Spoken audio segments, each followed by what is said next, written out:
Ladies and gentlemen, welcome back to the Figures of Sport podcast. We've got another banger in store for you guys today. Episode 73. Welcome everybody. If you guys see, we have done a lot of good numbers on the last couple of episodes, and I'm going to give a huge shout out to my boy George. We've pumped out some great content over the last 2 weeks. And because of that, you can expect George to be on every episode that we are talking football going forward. The response has been incredible. The interactions with people watching have been incredible. Very, very thankful for all of you who have watched the podcast, heard it on Spotify, Apple Music, or Apple Podcasts, whatever you guys are listening to. But make sure that you guys are doing the most important thing for me, for George, for this podcast. You are liking, subscribing to this channel, making sure your notifications are turned on. And on top of that, you are also making sure that you are following us on Instagram, following us on TikTok, because that is where we are posting all of our clips from the podcast. The best moments of the podcast will be always available there, always on YouTube Shorts as well. But make sure you guys are following the Instagram and the TikTok, of course, because those are also very important to us as well. But again, like I said, make sure that you are liking the videos, subscribe to the channel, and most importantly, sharing this with your friends, your family, and everybody else you know, so that way they are up to date on all of the things in sports, especially football, fantasy football. We've got all that stuff for you guys. So make sure that you are sharing this with your teammates, your league mates, whoever it is, so that everybody is having the fair competitive edge in your fantasy leagues. And they're just up to date in sports in general. So without further ado, everybody, welcome back to the Figures of Sport podcast. And the first thing that we are going to talk about this week is we're going to talk about some MLB news. We're not going to stay on this too much because we've got a lot of football stuff to talk about, but just a couple of things that I want to run through here. First things first, the Milwaukee Brewers clinch a playoff berth. They were the first team in MLB to clinch a playoff berth. They hold a 5-game lead over the Chicago Cubs for the NL Central title. They have not yet clinched the NL Central, but they are closing in on the NL Central crown. Speaking of teams that have clinched their division, the Philadelphia Phillies have. They clinched the NL East title yesterday. We're recording this on Tuesday. They clutched up a win yesterday on Monday and were able to secure the NL East title. In other news in the American League, Seattle has taken a lead in the AL West over the Houston Astros. So that is going to be a very interesting race to keep your eye on. Right now, it seems like, that can be one of the tightest races down the stretch. So I'm very excited to watch that one. Toronto takes a 5-game lead over the Yankees in the AL East. They, again, have not yet clinched a playoff berth, nor have they clinched the AL East, obviously. So that is going to be an exciting one to watch. I think there's maybe 12 or 13 games left in the season for each of those teams. So that should be a very interesting battle as well. And then in the NL East, we're going to go back to them, and we're going to talk about the New York Mets really quickly. The Mets, at the time of recording this episode, they are 2-8 in their last 10 games. They hold just a 1.5-game lead over the Diamondbacks for the third wildcard spot. And if you guys remember, the Diamondbacks did sell off a lot of pieces at the trade deadline. Josh Naylor, Eugenio Suarez, Merrill Kelly, Shelby Miller, their closer, so they are a team that is competing at a high level right now. And the New York Mets have been really, really bad. I mean, they had an 8-game losing streak. They ended that streak, but can they hold on to this third wild card spot? If not, it's going to be a huge disappointment because of the talent on that roster. But of course, we are going to stay tuned to that because that is going to be exciting. Like I said, guys, as we are looking at things, that's going to be my favorite thing to check out right now is definitely the wild card spots for the NL and the AL. Like I said, with the Seattle Mariners really kind of flip-flopping with the Astros right now, and things being so tight for the third wildcard spot in the National League, this is going to be a very, very fun race to watch down the stretch. And like I said, I always talk about it. Right now, we're not spending too much time on baseball because not that much is really going on right now. A lot of teams are just solidifying their spots for the postseason. But as we wind down in the later weeks of September and the playoff picture is a little bit more set, we're going to spend a lot more time on baseball to kind of dive in to the matchups and potential seeding in the playoffs. And, who knows, maybe we might even bring George in on that one too, because as I mentioned in the first episode that George was in, he was a guy that we played baseball together with for a few years in high school. And of course, he's a guy who knows his stuff, if you guys can't tell. So we'll talk about that, me and him, and see if he's willing to join and bring his amazing insight and conversation to baseball as well. But without further ado, we are going to welcome back my guy, G Money, back to the podcast, and I'm very excited for this episode, George. Very, very excited. We've got a lot to talk about, man. Yeah, we do. We got a lot to talk about. Yeah, man. So the first thing that we're going to talk about, obviously, week 2 of the NFL had a bunch of great games. And the first thing that we're going to talk about in this week is we're going to talk about Thursday Night Football, the Commanders facing the Packers in a matchup that I think did not go how most people expected it to go. We got to see that the Packers defense is truly, truly legit. Yes, they shut down the Lions in week 1. And that's kind of a crazy game to kind of just go and start your season off of. But it's a division game. So, those games always have a little bit more juice to them. But in week 2, they really kind of stifled this Washington Commanders team, man. Yeah, and I think it has more credit to do with this Packers defense. I think that move with Micah Parsons they made really did elevate everyone else on that defense, especially the DBs. You lose Jair Alexander, Rasul Douglas. People are wondering, can their DBs step up and make the plays?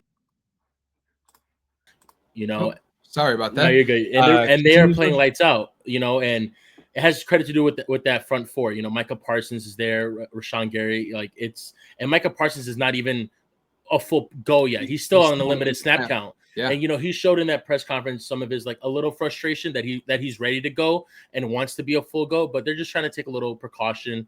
They're doing this well with him on unlimited. I don't think they need a rush to bring him full back yet. They want to make sure he's fully healthy. Hey, he's their $47 million man. Yeah. I don't blame them at all. You want to make sure he's healthy. Yep, take your time. Hey, this defense looks incredible with him on limited snaps. I'm honestly very, very scared to see what they look like with a fully healthy Micah Parsons playing on every snap.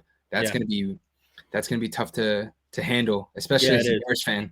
So, the other thing that I want to talk about with this game, though, is that obviously we saw that Austin Eckler, a guy who has won people fantasy leagues before. And he was actually the RB1 heading into this season after the Commanders traded Brian Robinson Jr. He goes down with an Achilles injury, so he's going to be out for the rest of the season. So shout out to Austin Eckler, wishing him a speedy recovery. But he's not the only person that's now dealing with an injury on the Commanders. Jaden Daniels is questionable for week 3 because of a knee injury. So that's a little scary. For this Commanders team. I forgot who their backup is because I know they traded Sam Howell. Marcus Mariota. Marcus Mariota, yeah. Mariota. It's going to be interesting to see if he plays in week 3. If you're the Commanders, do you sit him out in week 3, or what are your thoughts there? I mean, it's a tough go. This is why we're not like GMs and coaches. We're just fans talking out of our asses a little bit sometimes. I think you would sit him out this week just to be safe. You have a pretty, one-sided matchup for the Commanders. In their favor against the Raiders at home. I think you can sit him out, let him rest this week before you have the next 2 games a little tougher schedule with the Chargers and the Falcons. But I think the injury forced, I think he ran out of the pocket, tried to get some rushing yards there. Someone tackled him, fell on him. I think that was led because of the, I would say, non-existent passing game that game against the Packers. If you go by stats, he had 200 yards and 2 touchdowns, which is to the normal eye or the normal person just looking at stats, that's normal. But he was 24-42. The run game was non-existent. I know Eckler went down with an injury. Next man up. I'm excited to see JCM step up into a bigger role. Everyone wants to see him hype in the fantasy world. But it was just not there. And then I know they won that first week against the Giants, but even if you look at the efficiency there, he went 19 for 30 for like a 233-1, and that was a pretty quiet 233-1. If I say, I don't know what's going on with this passing game. I know Terry McLaurin sat out most of that offseason training camp with that holdout for the contract, so maybe he's just getting back into his rhythm and going. But this team really needs to step up and get this offense going, especially in that passing game. And Jaden Daniels needs to look more efficient because 24 for 42, and that was against a really good defense. You got other good defenses coming up in this season. You got the Chargers, who have a pretty good defense this year. The Falcons, who their defense showed a big display on Sunday Night Football. You got the Eagles twice. They got to step it up and find a rhythm going. I said this off camera to you a while back, but I think we might be seeing, it's too early to tell, it's only week 2, but we might be seeing the Cliff Kingsbury effect. I was just about to say that. We might be seeing the Cliff Kingsbury effect. When he was in Arizona with Kyler Murray's rookie year was amazing. He was ecstatic all over the field with the rushing and passing. But then as the years go on, Cliff Kingsbury's play styles got similar. They didn't show any difference, and teams picked up on that. Like last year, there was no film on Jaden Daniels, so you don't really know what to expect. You have his college highlights, but this is the NFL; it's different. Now they have a full year of film on Jaden Daniels, and it's kind of similar to the offense they ran over there in Arizona with Kyler. Because Jaden Daniels is a dual threat QB. So, are we seeing the similar things happen over and over again? Or the teams are noticing hey, this is what they do. We can prepare for this. If that's the case, then Cliff Kingsbury has to dig deep in his bag and create some differences in the offense if they want this passing game to work. Yeah, no, I mean, it's so funny you bring it up because that's exactly the thing that I was going to bring up is the Cliff Kingsbury effect, because I genuinely do think that is what it could be, because as you said, Kyler Murray, his rookie year, sensational. I believe he won Rookie of the Year as well. And he played excellent, and that Arizona offense, it looked like they were going to be a team to kind of beat in that division. Yeah. And the Washington Commanders last year brought in Cliff Kingsbury to be their offensive coordinator, had an incredible year, made it all the way to the NFC Championship. And then you think, especially now, you add a guy like a Deebo Samuel, who is a guy who you can kind of use in so many different ways. You're thinking that this offense is going to elevate to the next level. They're going to take it a step further. But it seems like in a way that they're regressing. And that could be because of Cliff Kingsbury. I do really want to see going forward what he can maybe do to try to remove that effect, right? Because that is what it seems like is happening. For Jaden Daniels to have a quiet first week against the Giants, and then have this performance, we're not going to box score watch here, because that's the worst thing that I feel like we can do here, especially on a podcast, right? We want our people to know that we're not just looking at stats and saying, yeah, he had a great game, he had a bad game, because when you look at it, 27-18, it's a 9-point game. Jaden Daniels throws for 200 yards. He rushes for some yards too, but it's not what we saw last year. That's the thing. When you look at the play style in game, the first 2 weeks, it seems like they're out of rhythm. It seems like they're not clicking on all cylinders. Or the other hand of things is, it's more so that they're being read very easily. So it's going to be interesting to see. You can't, if you just look at the stats of the game, right? 200 yards, 2 touchdowns. One of those touchdowns came at the very end when they were trying to make a comeback late in the game. I think under 2 minutes or whatever it was. And 24 for 42. And then last week he was 19 for 30, 233 with 168 rushing yards. That seems like it's great numbers. Yeah. And the scores seem like it's close. But if you're actually watching the game, because it was a Thursday night game, everyone was watching it, right? There was no other football game it's not like it was a 12 o'clock Sunday game where you can flip through all the games and just find whatever one you want to watch. If you were actually watching the game, Jaden Daniels didn't look good. Not to knock him as a player, because we saw what he did last year. He's a good player, but he just didn't look good. These stats are the score doesn't match the performance of how the Commanders really played.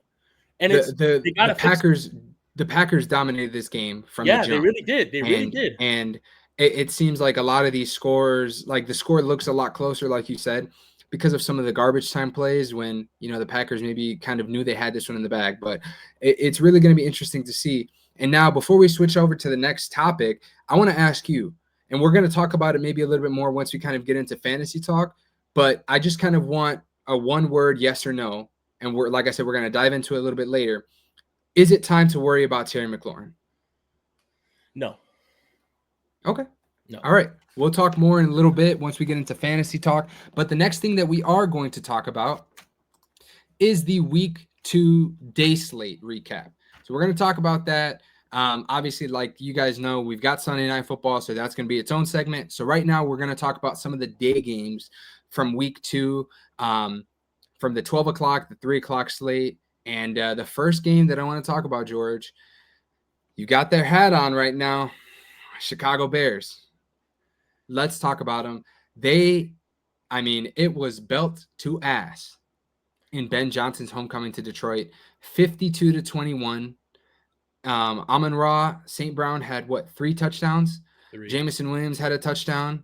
Did Jahmyr Gibbs have a touchdown? Yeah, right? Jahmyr Gibbs had a touchdown. Yeah. Montgomery had a touchdown. Brock Jared Wright Goff, had a touchdown. Jared the only one that Goff didn't get a touchdown was Sam Laporta. Right, and he was sitting there on my squad on my team. waiting, like damn. Waiting. Like, damn, you feeding everybody. Can I get some too? But Shit. Man, Jared Goff had a day, 300 plus passing yards, 5 touchdowns. What happened, man? Tell me what happened. Look, and as devastating as this game was to a lot of Bears fans, I'm gonna say it was even more devastating for me because I was boots on ground for this game. I was in Ford. I was in Ford Field, surrounded by baby blue jerseys, in my Romo Dunze jersey, just feeling the pressure. And shout out, the Ford Field was actually beautiful, and the Lions fans they were actually they were really nice people. You have your normal your banter, shit talk, because the division rivals. But other than that, it was a really good experience. Also, George was across the street from Calvin Johnson, by the way. Let's talk about that real quick. Yeah, Hall of Famer Megatron. Yeah, walking to the stadium. He leaves an event that there were like a tailgate event, I guess, before the thing, and I saw him walking across the street with a couple of his friends and some security around there, and I actually got a video. It was pretty cool. But back to this game. I don't think it was so much with Detroit being so good, because we've seen how they've been the last 2.5 years. I think it has to do with the Bears' performance mainly. And I know let's talk about it first, because when you talk about games, the first thing you always talk about is a quarterback. Let's talk about Caleb Williams' performance. And before you start, I want to say this, and then I'll let you go. Caleb wasn't necessarily the problem in this game. Yeah, and you know he what? He had his moments, but he wasn't necessarily the problem. Yeah, and I remember as soon as the game ended, I texted you. I'm like, I can't wait for this next episode. I'm gonna rip the Bears a new one. I had a couple of days to really think and rewatch and calm down a little bit. Caleb had an okay game. Yeah, he had an okay game. He had over 200 yards passing, 2 touchdowns. 19 of 30, I believe it was, or something like that. 19 of 32. Had the pick, bad pick. I would be the first to say that was a bad pick. Rolling out, it was second and 30, something like that. And I don't know. There was a receiver in the area. I don't know if he was trying to get it to him or try to throw it out of bounds. But the pick ended up kind of being somewhat of a punt. So but it was still a bad pick. But I think he played better this game than he did the last game. Yeah, and we see the progression. And to kind of go off of the topic a little bit, this is what really bothers me. This is why I don't hate them as a player, because I think they're really good, but this is why I really hate what CJ Stroud and Jaden Daniels did the rookie year, because they had such good rookie years. Everyone evaluates quarterbacks differently now. Now, all of a sudden, if a rookie quarterback doesn't have a sensational season, it's automatically they're done. It's considered bust. Back then, before the Stroud rookie year, quarterbacks had 3 years to develop before we actually made the decision on whether they were going to be able to sustain playing in this league or not. But now it's rookie year or nothing, and I don't really understand that. Think about this: Daniel Jones, right? And Daniel Jones is having a resurgent year. What is this? Year 8? Yeah, for the first 2 weeks, he's having a great season to start off, right? So I'm not gonna jump the gun and say he's a resurgence, but because we got to see a little bit more. It's not even just Daniel Jones. You have Baker Mayfield, Sam Darnold, Geno But Smith. again, the thing is here, those guys had time to develop. Those guys were able to have moments with their organizations to develop, right? Maybe their first landing spot, for example, for a Daniel Jones in New York, right? He was even able to land a second contract making $40+ million because they thought he could be the guy, right? But he had the time to work with this organization. Now, and I'm not going to sit here and defend Caleb Williams and all this stuff, but it just goes to show how much or how differently people evaluate quarterbacks now. Because I mean, also, and I'm not saying comparing Caleb Williams to a Peyton Manning, but if we go back and look, Peyton Manning was probably the most generational quarterback to ever come out of college, right? If not top 5, one of the most generational talents at the quarterback position. If you go take a look at his stats, if you're not familiar with it, look at how many touchdowns and interceptions he had through his first few seasons. Look at his passing yards through the first few seasons. Caleb Williams actually, in his rookie season, technically had a better statistical year, right? So we're so quick to judge just because of recency bias is killing us as fans of the game, as people who watch this game. And I don't want to just look at stats because again, this is all about like it's including stats, eye tests, like watching what happens. But to give Caleb the benefit of the doubt, he's played. This is game 20, so he's played 1 full year in 2 weeks. In those 1 year and 2 weeks, he's had 3 head coaches and 4 different offensive play callers. Not one quarterback in this league can succeed with that off the rip. Yeah. Name one quarterback that can have 3 head coaches and 4 play callers in 1 year and be a top 10 quarterback. I don't think that's possible. He's got to learn a whole new system every time. Now, Caleb, like all these quarterbacks had time to develop, right? The Bakers, the Darnolds, the Genos. The Bears and Caleb don't have 7-8 years to wait for him to develop. No, I agree. I'm still giving it like this year because it's a difficult offense to run with Ben Johnson. It's all about timing. Like everything needs to be on point at a certain time, and Caleb just needs to work with that. He's more of a on the fly type of guy, like create my own thing. So once he can develop it, it'll run smoothly. Like we saw it run a little bit more smoothly this week on the offense, but again, the run game needs to have like we need to get the run game going more. I mean, you know what? I don't understand what's going on with these guys in the run game. I genuinely wouldn't be surprised if at some point this season we tried to trade for a running back.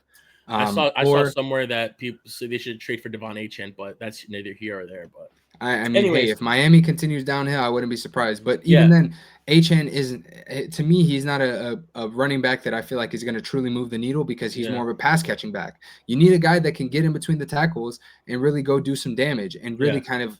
But the Bears got a lot. The Bears got a lot to work on, especially that defense. The defense. Yeah. I mean, this game can't be on Caleb. Because Caleb doesn't play every position. He doesn't play D tackle. He doesn't play linebacker. He doesn't play corner. Points. He's not the one that gave up 52 points. He did not give up 50 points. This defense was atrocious this game. Like Tyreek Stevenson, I think he's got to go. He's got to go. He's got to go. I don't understand it. The touchdown. And I need more out of Montez Sweat. You got to more out of Montez Sweat. You get double teamed quite often, but you got to win your one-on-ones. Come on. He had the one sack got called back because of a penalty. So he didn't get credited for the sack because of the penalty. But we got to get more pressure. Grady Jarrett, I know you're in your 30s. You're a seasoned vet. You got to apply the pressure. Javon Dexter, Deo. I mean, the first week was incredible, but like the first week they applied so much pressure because of the depleted offensive line that Minnesota has. Yeah, like we gotta apply the pressure. Like the touchdown to Brock Wright, that was just I think after when the second half started, I think the defense gave up. I think the defense gave up, and it showed because there was nothing there to show for anything for them. And I think what really was part of it was that out of bounds call at the end of the first half. That I feel like demoralized the defense because you give up a touchdown on the next play, and then you kind of go into the locker room. You have to come back out, play defense. You give up a touchdown. Then the second half, you're demoralized.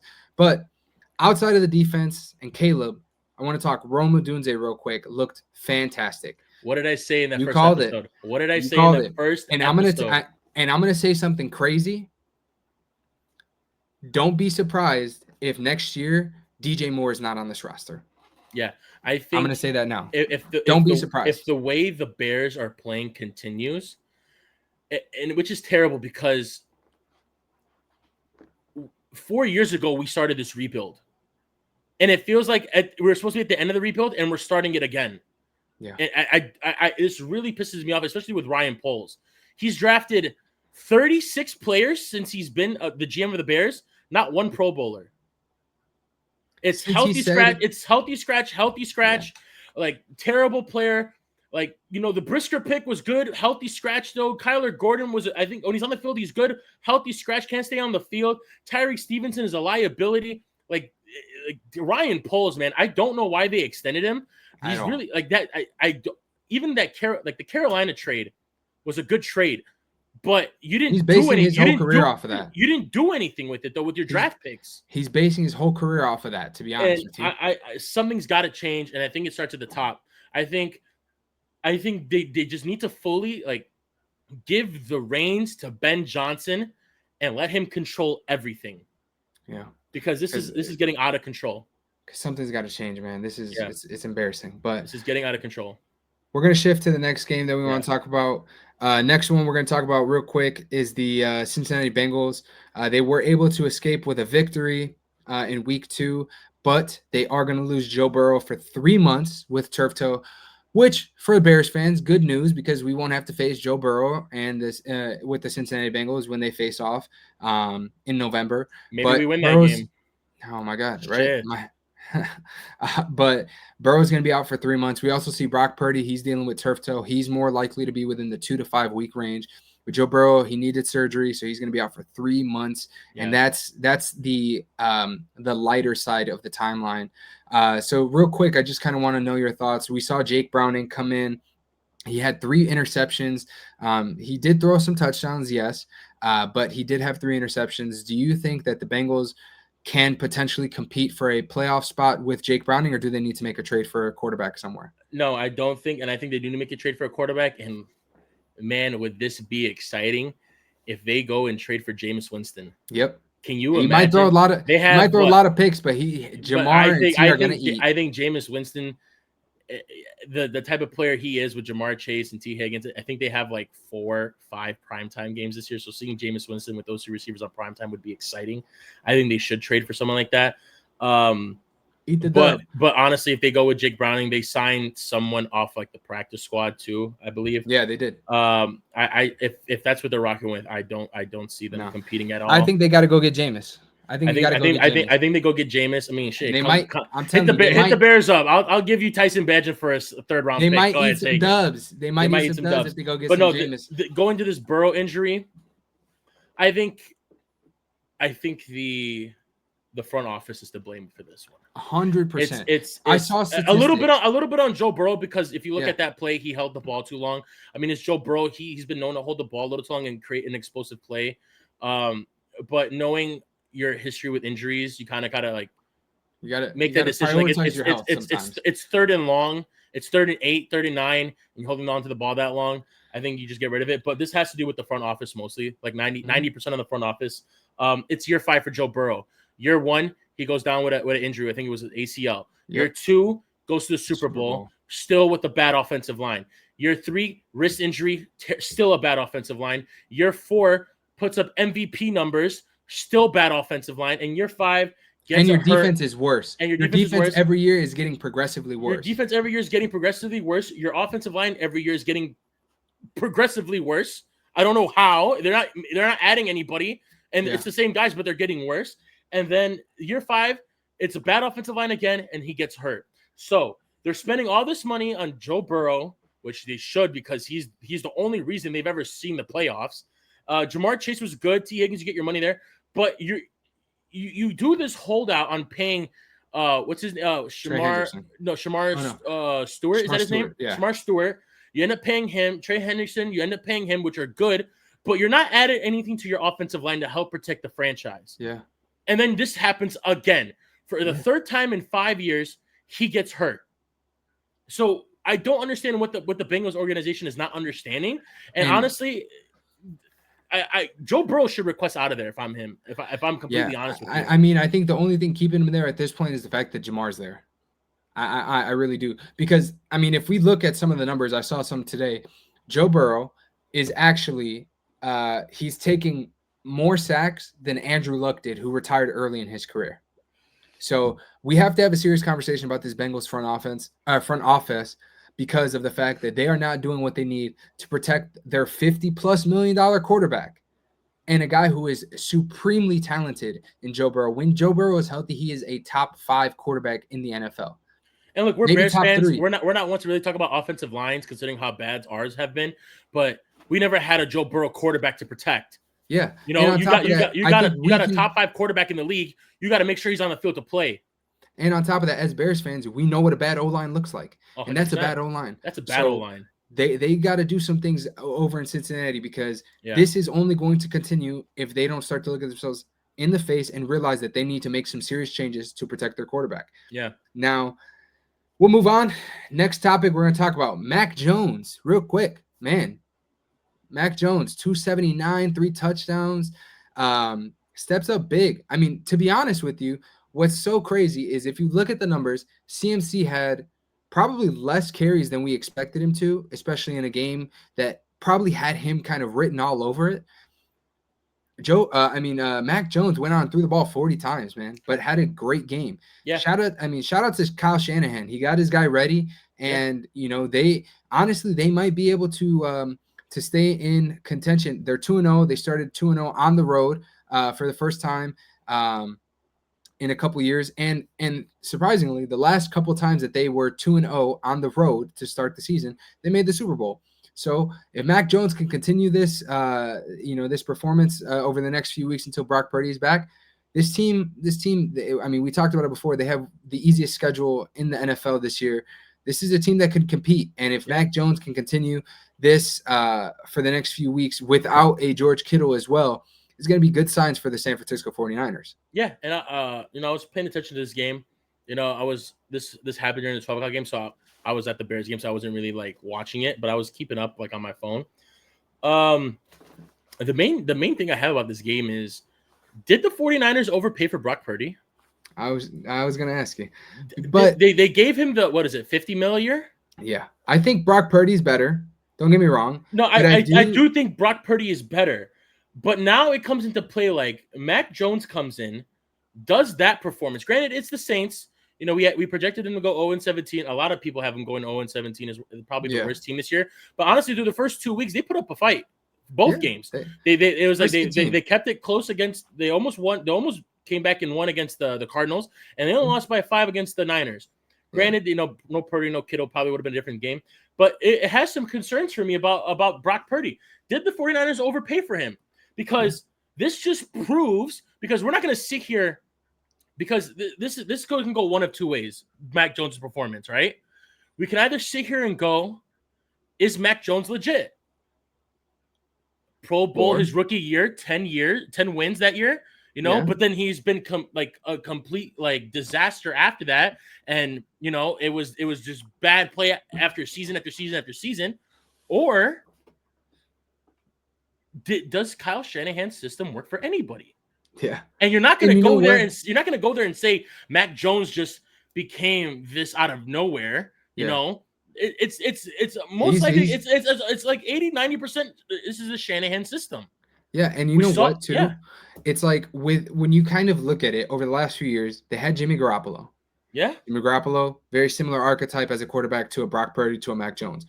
The funny thing is, when you bring in a guy like Trey Lance, who's complete opposite of those, the mobile, the athletic, all those things. Obviously, Trey Lance didn't work out, and he hasn't really panned out anywhere else. And honestly, I don't think he got a fair shot there in San Francisco. I don't either, because he got hurt, and then he came back, and he wasn't, he didn't really have the opportunity. But at the same time, it kind of just goes to show there's a specific type of quarterback that can really thrive in this Kyle Shanahan system, and he's done it for the last 3 quarterbacks he's had. Yeah. So, or 4, if you really kind of want to count Darnold too. Yeah, it just goes to show Kyle Shanahan. This system may work for anybody. anybody. Knock against these quarterbacks. And I feel knock. Yeah, and I feel like like paying Purdy $50 million when Mac Jones can do this. It goes back to like the trade they made to get Trey Lance. They traded that haul to get Trey Lance. He sits that first year behind Jimmy G. Whatever. The next season comes, they make Lance the starter. You lose week 1 to the Bears. Go bear down. Away at Soldier Field, it was a brutal weather game. It was pouring rain, puddles everywhere. You couldn't do anything. You lose to the Bears week 1, whatever. It was a bad weather conditions. Week 2, he gets hurt. Brock Purdy comes in. Brock Purdy takes him to the NFC Championship, and then you trade away or you bench and trade away Trey Lance. You don't even get to see him pan out. You played one game. He didn't even get a fair shot. And then, Brock Purdy, NFC Championship, and then Super Bowl. He's a good quarterback for that system. But it goes to show, like, if anybody can work in the system, was it worth giving him $50 million a year? Yeah, that's a question. I want to see a little bit more of Mac Jones before we kind of really jump to that. Yeah, but they got AZ next week and the Jaguars the week after. So if Brock Purdy's out the next 2 weeks, I think these can be some easy matchups. Yeah, I think the Cardinals defense isn't that good. And if Mac Jones can continue to put up numbers like this, then hey, we might have to have a discussion because someone, hey, if you can get paid $20-30 million less than the guy you just paid 50 for a quarterback that can produce similar levels of play, then we might have some questions to be answered. So, but shout out Mac Jones, man. I really do want to see him succeed. And who knows, maybe he can kind of have a Sam Darnold type of resurgence. But next game I want to talk about real quick. The Ravens destroy the Cleveland Browns 41-17, but that's not the story because we kind of expected that. Derrick Henry has 11 carries for 23 yards, and he does not touch the ball at the goal line. What are your thoughts? Lamar had a hell of a game. Don't get me wrong. Like 4 touchdown passes. But to not give the ball to Derrick Henry at the goal line, what do you think? I honestly don't know what to think of this. I mean, he had such a great week 1, had over 106 yards rushing, the 2 touchdowns, the fumble, whatever. Fumble happens every now and then. Which, by the way, he did fumble again in week 2. He fumbled again in week 2? Yeah. Oh, wow. I think it was just a weird game. Yeah. I don't think it's going to happen. Like, again, this is probably not probably. I can guarantee this is like the lowest we'll ever see out of production wise from Derrick Henry. So I'm not even thinking too much of this. I mean, what is it? 11 carries for 23 yards or whatever it is, or something like that. I did see the sequence of that goal line. I think all 3 or 4 downs, they pass. I don't think this will happen again. I don't really think too much of it. We're going to see this, and then next week he's going to have a ballistic game. Yeah. They play the Lions.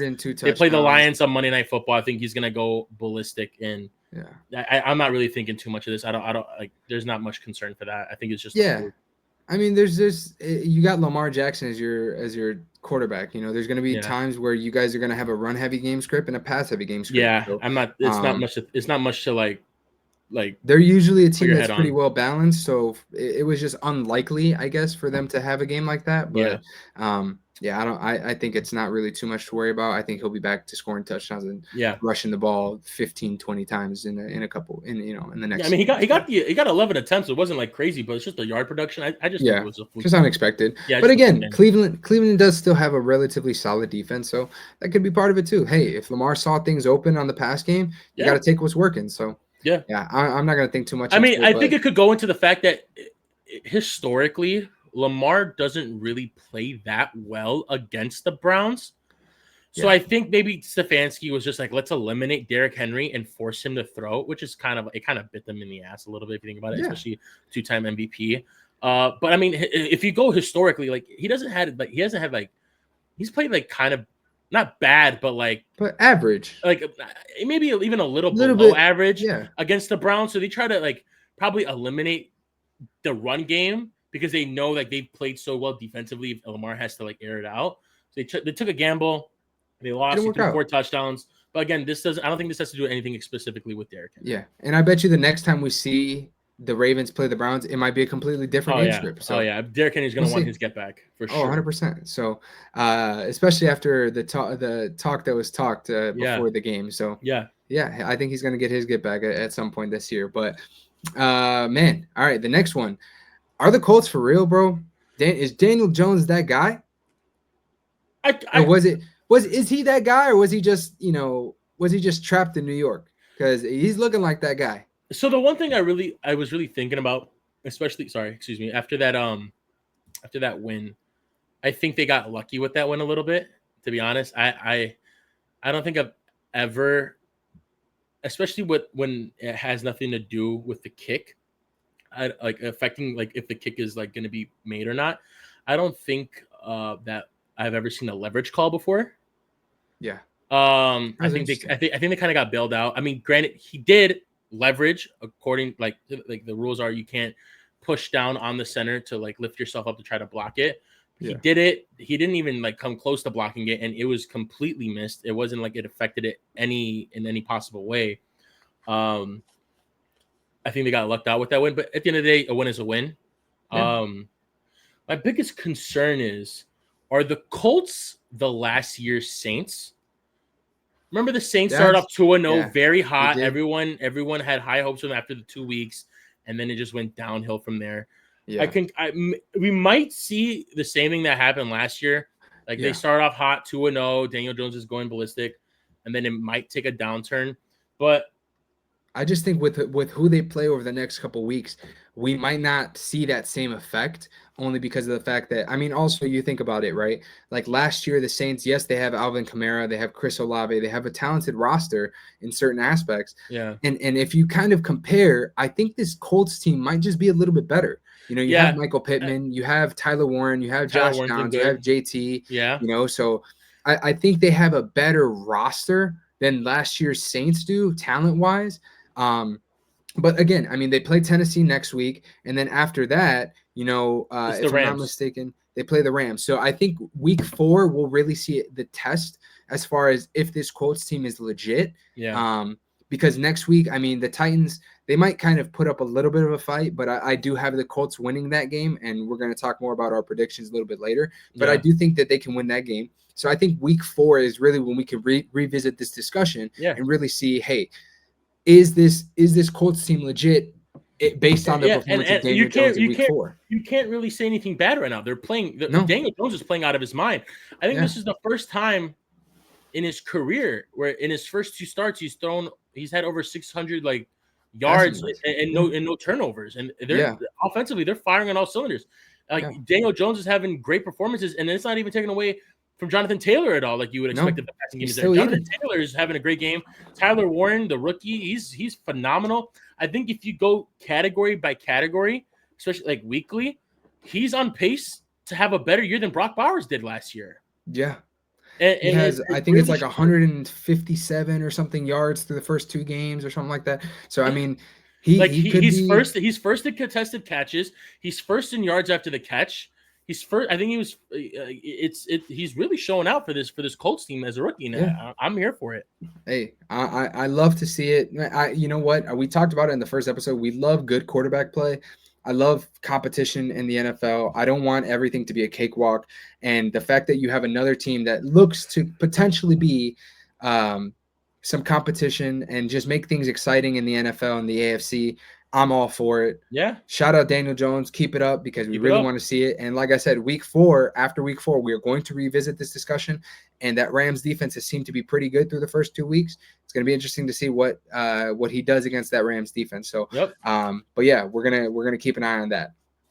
Now the next one I want to talk about. We talked about the Giants, obviously, with Daniel Jones, and earlier with the Commanders as they played them in week 1. But week 2, we got a shootout between the Cowboys and the Giants. Russ and Dak combined for over 800 passing yards and 5 touchdowns. The Cowboys win this game behind the leg of Brandon Aubrey, who is phenomenal. The GOAT. GOAT. And I'm going to be completely honest with you guys. I saw something on Twitter, X, whatever you want to call it. Some dude started – he had 2 kickers on his team in week 2, right? The other thing was the second kicker who was on his bench was Brandon Aubrey. Why do you have 2 kickers on your team in week 2? And first off, why isn't Brandon Aubrey starting? So that's just a crazy one. Brandon Aubrey is the guy. Like the best kicker in the NFL. He's the best kicker in the NFL. So I had to say that because I saw that earlier and I was like, I got to bring this up. Can I join on the that podcast. fantasy league if that's the type of Right. players you got? Right. You've got 2 kickers. What pick did you waste? Because I would gladly take a depth pick with one of those guys. Yeah. But yeah, and then not starting Brandon Aubrey, thank you very much, because he's one of the reasons why I lost in one of my matchups last week. I'll tell you that. I was facing a guy that had Brandon Aubrey and Baltimore defense. Like, there's 40 points for me. But yeah, so, I mean, that was a hell of a game. And now my question to you is, we kind of knew with the Cowboys, I don't even really want to talk about the Cowboys too much because we kind of knew for a fact that their defense was going to be a little bit iffy and that they were going to be throwing the ball a lot. So that doesn't surprise me from Dak and the performance from CD and those guys, right? What does surprise me is Russ throwing for 450 yards. And Malik Neighbors had an insane game, but so did Wan'Dale Robinson. Yeah. What do you think about? And they also kind of did this weird thing in the fourth quarter where, like, each play they were switching out between Jackson Dart and Russell Wilson. Is that what are your thoughts on the Giants? And do you think we're going to see something like that going forward, where they kind of switch maybe drives with Jackson Dart and Russell Wilson? I don't know, to be honest. I can't really tell you. Week 1 we kind of saw a disaster class from the offense there, and then week 2 we see this. So let me ask you a question.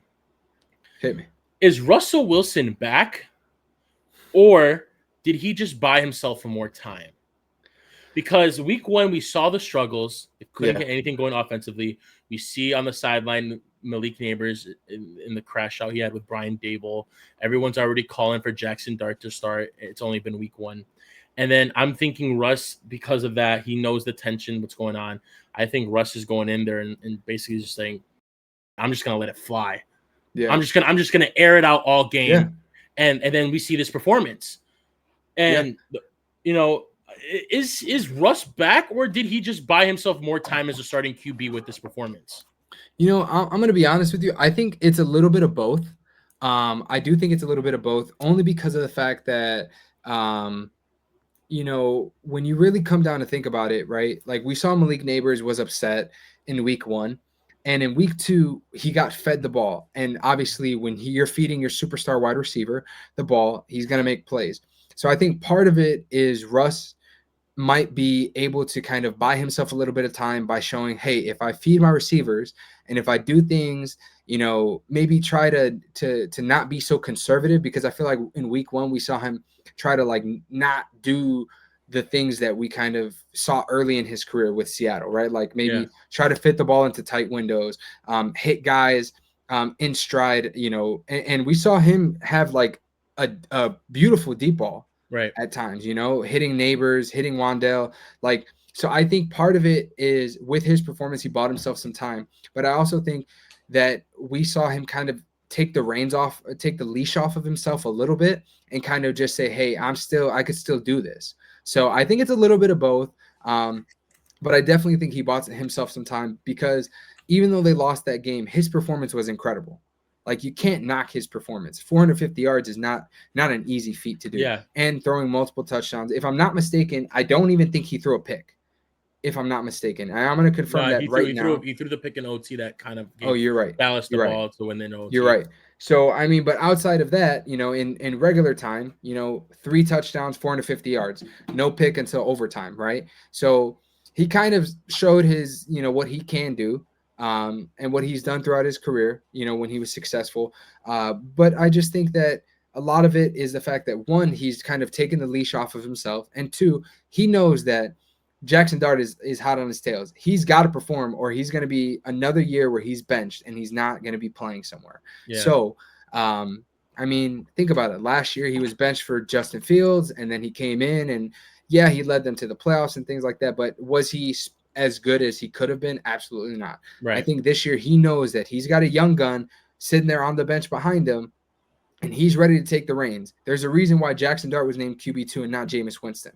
So he's closer to Russ than we think, and I think Russ knows that. So he had to kind of say, hey, I'm still here. I can still do this. So don't count me out just yet. But I think it's a little bit of both. I think Jackson Dart being there adds more pressure on him to perform right now.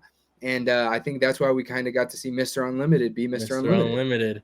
Yep. Unlimited. So that was a hell of a game, though. Very exciting to watch. And I mean, it's going to be interesting to see how the Giants really kind of manage that down the season. If Russ is still the guy, late in the year, Jackson Dart might have to take a back seat. But Might have to.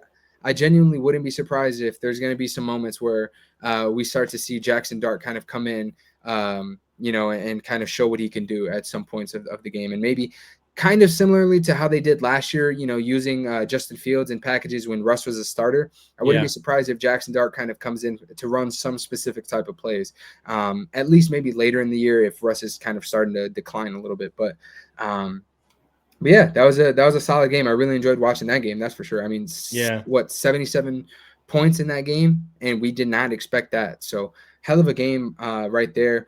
The next game I want to talk about, though, is the Eagles and the Chiefs.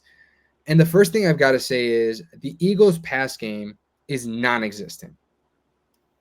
Yeah. The Eagles' pass game is absolutely non-existent through the first 2 weeks. And I get it. We know that when you have a Saquon Barkley, that can happen, right? There's going to be games where it's a heavy run script. But Jalen Hurts, 2 weeks in a row, has underperformed throwing the ball. And there was an interview after the game where it was A.J. Brown, and it really kind of, to me, looked like he wants to crash out and really kind of just let it be known that he wants the ball fed to him. Yeah. But at the end of the day, he can't complain because they're winning games. Yeah. Like the way they're playing, they're winning games. So he really can't crash out, because we kind of saw it a little bit last year that he crashed out a little bit. They kept winning games. So right after he crashed out, he got the ball and had over 100 yards and went crazy. But I think right now he's kind of realizing, like, I really can't do that because we just won the Super Bowl. Yeah. If I do it again, it's going to be like I'm being selfish. I don't care about the team. So it's going to be a bad look on him if he was to crash out and say things and things like that. But I just think right now, like, yeah, I get that the pass game, you don't really need to throw the ball, honestly, if you're the Eagles right now, and just keep running it up with Saquon and Jalen Hurts. But it's just boring to see, man. Like, I don't want to watch their games. Yeah, and I don't care to watch their games. Watching their two games, seeing the passing game be non-existent, it has me wondering: is this a Jalen Hurts issue or is it a Nick Sirianni issue? But now I'm gonna look at stats here. I know most of it is like we don't really want to only base this off stats, but if you look at the stats against the Cowboys, he's 19 for 23, right? So 19 for 23, and then you go to that game they just played against the Chiefs. He's 15 of 22. So he only missed 4 passes in week 1, and then week 2 he only missed 7 passes. So it's not that he's not efficient; it's just the play calling. Like they had on average, like not on average, that game they had 22 passing attempts, and Barkley had 22 rushing attempts, along with Hurts' 9 and A.J. Dillon's 3. So I think this is more like a play calling thing.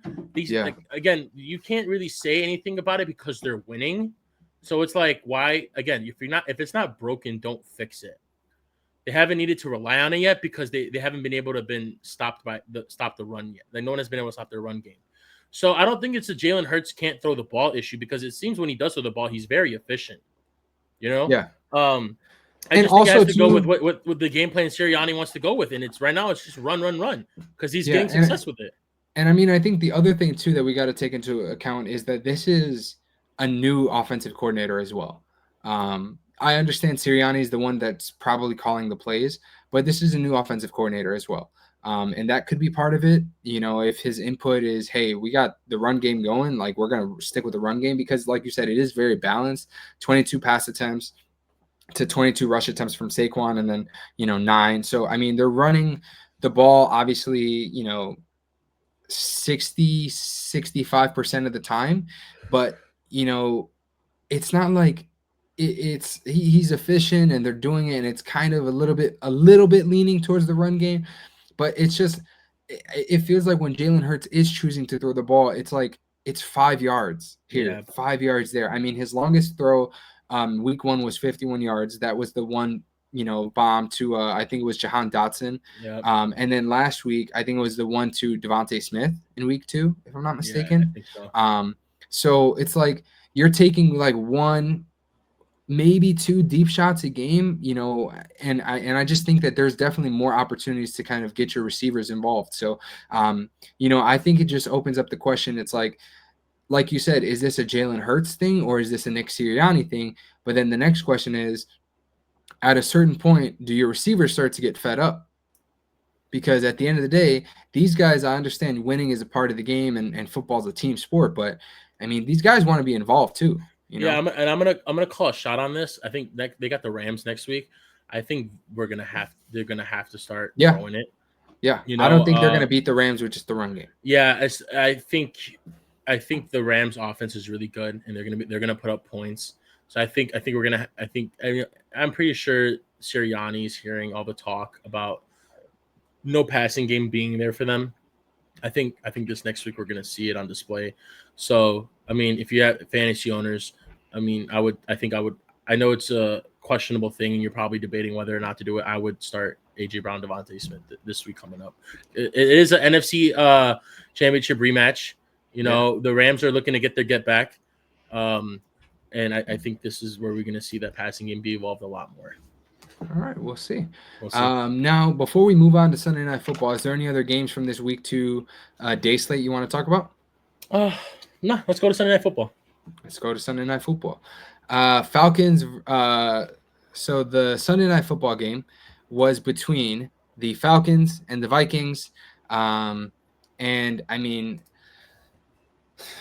snooze fest. In my opinion, snooze fest. It was boring, man. It was a boring game. And I'll start with this, man. JJ McCarthy looked terrible. Yeah.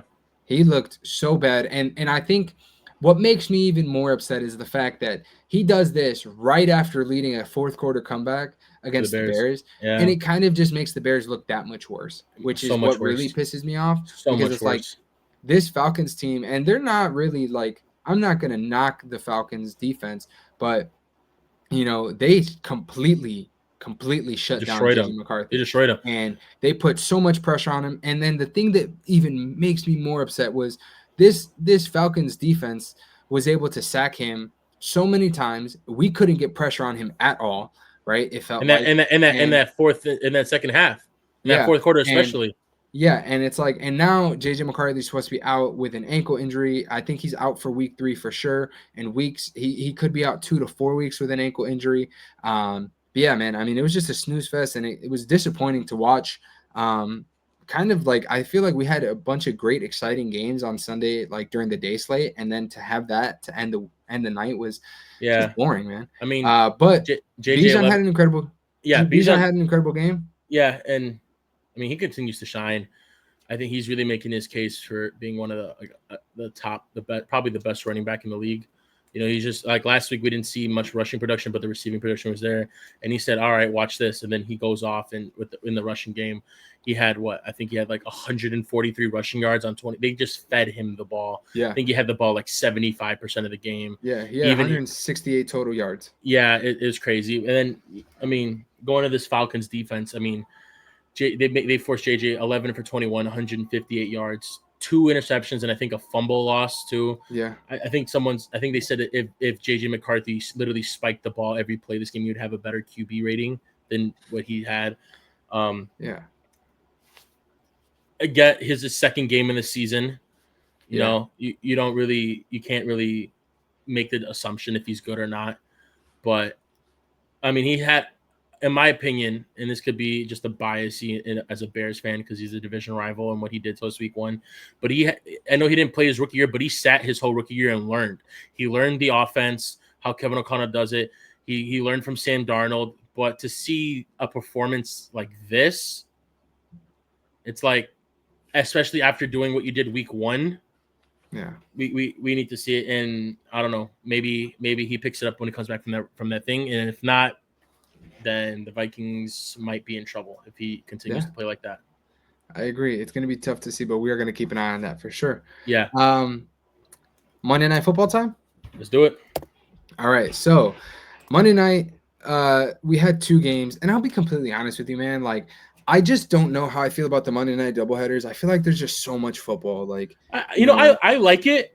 But this one especially kind of pissed me off a little bit. You started it at 9 p.m. Central. That's what I'm saying. Like it's just I don't get like that. You've got almost 6 hours of football.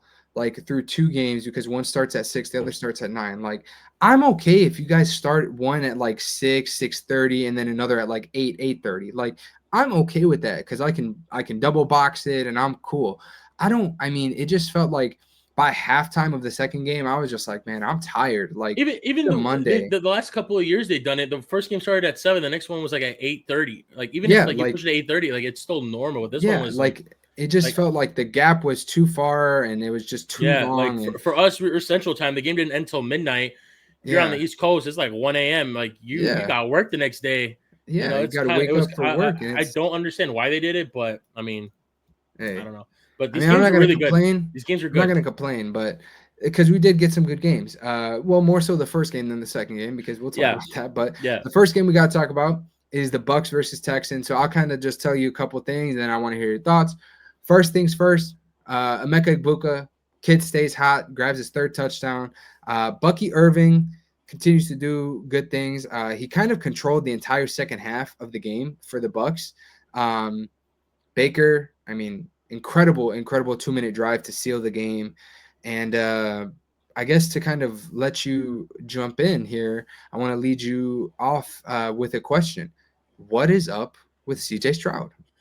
I think his struggles this year so far, and then like some what we saw last year is kind of concerning. Um, I think it may have to do with the O line issues there Yeah, because because they the O did trade line Laramie Tunzel as they well. traded Larry Tunsil this year, but last year even when he played, like the O line didn't look so good, and this year doesn't look good at all. He's under pressure a Yeah. lot, getting sacked quite a bit, and I don't want to see what the Bengals are doing with Burrow happen with Stroud because you knew the offensive line was questionable last year, and you trade away one of arguably I would say like a top 5 tackle in the league this year. You know, you got Trent Williams, Penei Sewell, Lane Johnson. So Larry Tunsil is still up there. But let's go over these draft picks this year, right? 2 wide receivers, a cornerback, a running back, a safety, a tight end, a quarterback, and 1 offensive lineman. So you traded Laramie Tunsil. Your O line was in shambles last year in questionable play, and you only draft 1 offensive lineman to And you don't really add anything in free agency to and you kind of don't help add bolster any it. off. It's just some questionable moves. I don't know what's going on. It could be this. Maybe we're seeing like we saw. Maybe we call it a sophomore slump, but maybe it's a steady decline. I don't know what's happening. Tampa is a good team, no doubt, and so are the Rams. So they did play 2 good teams. I mean, one was in the NFC Championship last year, and another one. I mean, they have Baker Mayfield on the other side with offense, and their defense they were also a playoff team last year too. So it may just be like the matchups weren't the best. We'll keep an eye on that as the season goes on. But if the O line keeps performing as they are now, I see some real concerns because you have a top. I would argue a top. People can argue a top 5 wide receiver, Nico Collins, Yeah. and you can't even get him the ball because your quarterback's under pressure so much. And not only is your quarterback under pressure so much, but you try to like get the run game involved to try to maybe open up the passing game, and your O line can't even run block. Yeah. So it's Not it's good. question marks all over that O line. Yeah. Yeah, so I mean, I'm not too sure, man, what's going on in Houston. I mean, it is legitimately like what is going on because last year, like you said, a lot of questions after last year didn't really address them this year. So now it's like, okay, well, we're just running in circles here. Like Yeah, we're not doing much, and we're gonna kind of expect CJ Stroud and Nico Collins to carry us. But I mean, there's 11 guys on the field. 2 guys aren't going to win you this game. You need to have blocking up front yeah. to allow your quarterback to get the ball to their star receiver. There's no time to do that. So it's interesting to see. But real quick, I mean, I want to talk about how smart I feel like the Bucs are because when there was 2 minutes left in that game, I really do feel like they allowed that touchdown to they said, here, go ahead, have this touchdown. Give us the last 2 minutes with 3 timeouts, and Yeah, we can go win this game with Baker. And yeah, I really do think that that's what happened because I don't know if you watch it, but like on that touchdown run by Nick Chubb in the 4th, he like the defensive effort by the Bucs was very minimal. And it feels like I said, it was kind of like, hey, if you stop them, you stop them. But I'm not saying to stop them. You know what I'm saying? Like it yeah. kind of feels like they kind of knew that they could, do whatever they needed to do to win that game against that defense. And they did, man. Shout out to Baker Yeah, I and the think Bucs for that shout out 2-minute to drive. Baker. And after seeing the last couple of years what Baker's been doing, and especially these first 2 weeks, he had a rough start that week one, but picked it up in the end. And then we saw this performance in week two coming down, game winning drive. Should Baker be considered a top 5 QB in the league with the way And some of these quarterbacks are playing now? I mean, you have your consensus Lamar, Allen up there, but Mahomes is not looking good. Hurts is yeah, not throwing the ball. Burrow is injured again. Herbert is playing phenomenal. I think he's moving up in the ranks. Jaden Daniels is not performing well right now. CJ Stroud, yeah, either. Should Baker be considered a top 5 quarterback? man. You know what? I mean, It may be too early to call. I feel like if he's not top 5, he's getting close. He's getting Because I close. mean, the guy since he's joined Tampa, he wins, and he has a certain mentality, and he does what needs to be done to win. And I mean, I love him as a quarterback. I love him as a player. He's a great leader for that team. Mm-hmm. And again, he trusts his guys. He loves to be there. They love to be with him, and I think those are all of the best qualities to have in your quarterback. And he does everything at an exceptional level. We kind of even see him adding a little bit more to his game with the being able to move and rush and kind of use his legs a little bit now. Yeah. Similar to kind of like Justin Herbert, who's starting to use his legs a little bit more and get out of certain situations. So Yeah. I think those two guys, and I mean, obviously we're going to talk about Herbert in a minute, but those two guys are very much rising up the ranks very quickly. Yeah, they are. And I think Baker is on the cusp of potentially being a top 5 QB in the league this year based on, again, we're not saying it as a whole body of work. We're saying right now, because obviously we can't talk about the present. I mean, we can't talk about the past. We're talking about right now. And again, it's 2 weeks in, but I think just off of what we have seen in the last 2 weeks, and also kind of just going back to maybe a little bit more of last season, he's outperformed some of these guys by a wide margin. So maybe he's top 10 right now, but I think by the end of the season, we might be having a different discussion. Yep. Is there anything else you want to highlight from this game? Yeah, I think I'm gonna make my bold early prediction. Even though it's week 2, I think Ibuka wins Offensive Rookie of the Year. I don't knock it. I think he's a surefire lock as of right now for Offensive Rookie of the Year. Tyler Warren might be in that conversation. Yeah. But what we're seeing out of Ibuka is amazing right now. The only thing that worries me a little bit with Ekbuka is if his touches will decline a little bit when Godwin comes back, because obviously they paid him so much money, and he's already starting to practice, if I'm not mistaken. So he could kind of be working his way in. And it is going to take away some touches from Ekbuka and Mike Evans. But if he's able to continue producing, at least touchdown wise, and if he can be a guy that scores 9-10 touchdowns and 800-900 yards, then I mean I absolutely could see him being at least one of the top finishers for Offensive Rookie of the Year. So it's going to be interesting to see, and we're going to keep an eye on that each week. Maybe at some point midway through the season, we'll talk more like who we have as predictions, because I feel like we didn't touch on that as far as like award winners. But I think maybe at some point, week 7, 8, we can start to kind of midway season kind of start making some predictions for award winners. So I think we'll add a segment like that in there too. Is that all you got? That's all I got for that game. All right, let's move to the next game. Chargers and Raiders. A couple points from me, and then I'll kind of let you have your go at it. Geno, 3-interception game. He looked terrible. Herbert stays hot. 2 touchdowns, 242 yards. Got some rushing in there. He's moving his legs. He's looking good. Omarion Hampton struggles in the second game. We saw him out-snap Najee Harris in the first game, and we saw Najee Harris be a bit more of a contributor in this game. So that kind of raises some questions for me. And honestly, I think the biggest thing here is that like the Chargers have way more talent than we kind of realized. Bringing back Keenan Allen, even though he's older, I mean, you said it last week, that's Justin Herbert's guy. So he gets another touchdown this week. Yeah, he gets another touchdown this week. Quentin Johnston, I mean, it could be a breakout season for Quentin Johnston. I know we're only 2 games in, but I mean, I think he has 3 touchdowns already. 3 touchdowns.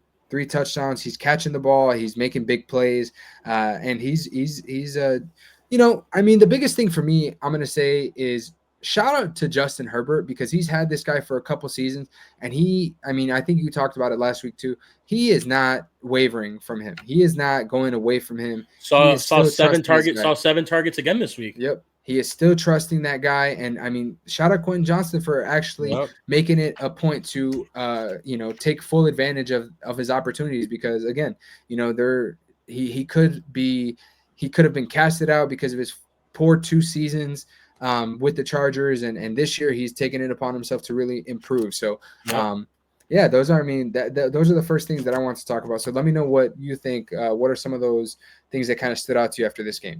Yeah, I mean, Herbert, he just continues to look elite, especially in what we thought is going to be a run-heavy offense. They're passing the ball a lot, and he's looking great. I think the Hampton, the little struggling, I think it's just rookie struggles. We got to give him some time to develop. I think he's gonna find his groove. I think he'll improve, and we'll see a lot more from him over the weeks that come.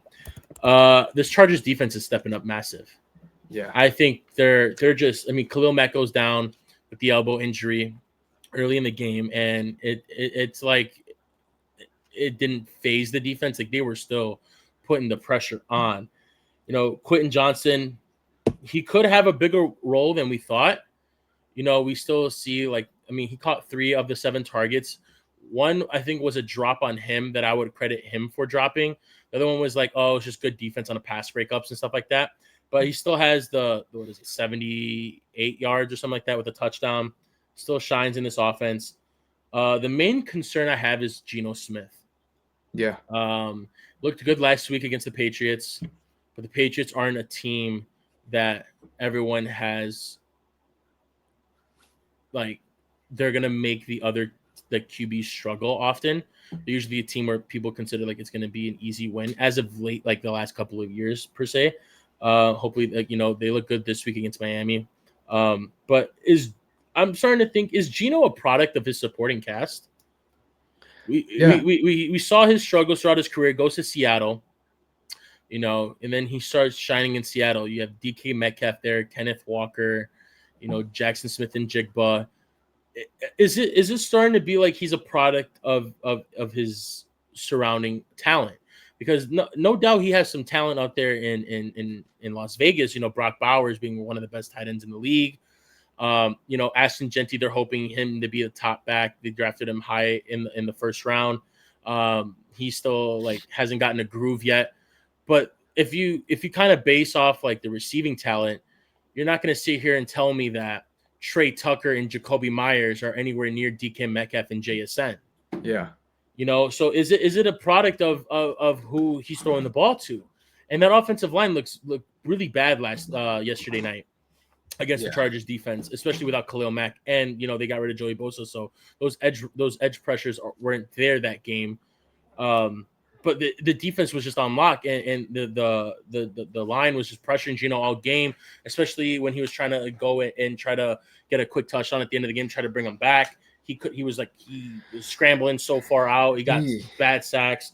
It's starting to look like Geno, like the old Geno we know. Yeah, the New York Jets Geno. So yeah, it's going to be something. Keep an eye on. Yeah. But I think I picked up Geno. I thought he was going to have a good day because I was dealing with a Brock Purdy injury, and bad game. Very bad game. He's off the squad. Waivers are coming out in the morning. He's gone. I'll tell you that right now.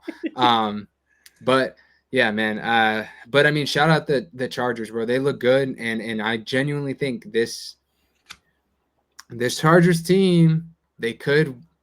I think they lock up number 1 in the AFC West. I was just about to say. I think they can win the AFC West. I think they can lock up number 1 in the AFC West. I think they could win the AFC West for sure. Yeah. So we are obviously going to keep an eye on that, and we're going to talk about that. But this Chargers team is for real. So make sure you guys know that they're for real. Now we're going to move on, and we're going to talk about Week 3 predictions. So here I'm going to bring up the slate for Sunday and Monday. Thursday, Sunday, Monday, all of the above. So we're going to go through it pretty quick, and I kind of just want your thoughts. Who wins? And just let me know. So Yeah, Thursday night, we've got the Bills and Dolphins. Who you got? I'm gonna take the Bills. I don't think that's a question. Everyone, I'm taking the Bills this game. Same here. Next up, we're going to go with the Commanders and the Raiders. I want to go the Vikings because I think it'd be interesting to see. Oh, I'm sorry. Say that again. Raiders. Sorry. Oh, Commanders, Raiders. My fault. I'm gonna take the Commanders. The way the Raiders performed last week was terrible. Do you take the Commanders even if Daniels is out? Yeah. I take them. Okay. I think the Raiders. I don't know. On the road, I don't like this matchup for them. Even if Marcus Mariota plays, I'm gonna take Washington on this one. All right, I would agree with that one. I like the Bills and I like the Commanders. I just think, it's they especially the Commanders. I think they need a bounce back after the Green Bay loss. Next up, Bengals and Vikings. So yeah, as I was saying before that pick, I want to take the Vikings because I think it would be fun to see what Carson Wentz can do in this Kevin O'Connell offense now that JJ's sitting out for the injury. But I mean, even throwing those 3 picks against Jacksonville this week or this past Sunday, I think Jake Browning is going to get it done with Jamar Chase and T. Higgins. I don't think they're as good as their defense is, like especially with the pressure. I think Jake Browning can get it done with those receivers. Okay, so you got the Bengals. Yeah, I take the Bengals. All right, I'm gonna probably lean the Bengals too, just because I feel like from a talent standpoint, they got them beat. Next up, Texans and the Jaguars. Texans. I'm gonna go with the Jaguars with this one. I like that pick. The offensive struggles for Texans have been concerning, and we've seen over the last 2 weeks, Jacksonville has put up 26 week 1 and 28 week 2. Like they have a good offense. That team's breaking out again, man. Yeah, this is what I said before in our first episode that I think Lee Cohen is gonna bring this offense to what they want, and so far, 26 points, 28 points. And this is without production from Brian Thomas Jr. This is without production from Brian Thomas Jr. And Etienne is stepping up. You see Tootin get the touchdown, has some good volume there. And they traded Tank Bigsby, so Tootin was the next man up to be the backup. Even though he gets the touchdown and has a good game, doesn't take away from Travis Etienne. He still performs very well, still gets his touchdown. Yeah. I think Jacksonville could take this one, and it's a home game for them. And I like this. I like this for them. All right. Next up, Tennessee and Indianapolis. I'm gonna keep it quick. I got the Colts. Yeah, I'm gonna take the Colts on this one. I still think Cam Ward is struggling a little bit. I think he's trying to find his groove, and the Colts look red hot right now. So I'm gonna ride with them. Steelers and Pats. I'm gonna take the Patriots on this one. Steelers looked really bad last week against Seattle after what we saw Aaron Rodgers do week 1. I knew it wasn't gonna be sustainable, and I said their defense is gonna have to step up for them. So they did not. They gave up back-to-back 30 points in back-to-back weeks. So this is not looking good. Patriots looked better last week. I know it was against Miami, but I'll take the Patriots at home on this one. Easy. Green Bay and Cleveland. Give me Green Bay. Yeah, give me Green Bay. Now this next game, the Rams and the Eagles, is going to be a good one. I'll start off. I'm leaning towards the Rams here. Is that your pick? I'm going to lean towards the Rams, yeah. Yeah, I have the Rams too for this one. I think it's going to be upset watch. This is my first upset I have. I really think the Rams are really good this year. The defense looks pretty good. Their offense is firing. We saw, Puka with a 45-yard rushing touchdown last week, which was crazy. You never seen that before with him. Devontae's getting Devontae's getting his now. I think they're going. I like the Rams, even though they're on the road. Yep, I think so too. I think it's going to be a good one. Jets and Bucs. Give me the Bucs. Give me the Bucs. Give me the Bucs. Yeah. Easy. Next one, I know I kind of jumped over to the other column, but we talked about the Commanders and Raiders, Falcons and Panthers. Give me the Falcons. Give me the Falcons too. All right. Next one, Broncos and Chargers. Battle of the AFC West. I'm gonna take the Chargers, man. Yeah, I'm gonna take the Chargers. Roll with the hot hand. I'm gonna take the Chargers too. They got the hot hand. No doubt. Bo Nix in Denver looked better week 2 against the Colts than they did week 1. I still think that the Chargers are so good all around right now. I'm going to take them at home. Okay. Next one, I'm gonna say it's pretty easy. Seattle and the Saints. Give me the Seahawks. Yeah, give me the Seahawks too. Next one, we got the Bears and the Cowboys. Who you got? I don't care what happened last week. I don't care what the record is. I'll take the Bears at this one. All right. I think the Bears are favored to win this game too. Yeah, the Bears are favored to win this game, which is shocking after what happened these last 2 weeks for the Bears and how the Cowboys won, how their offense is going.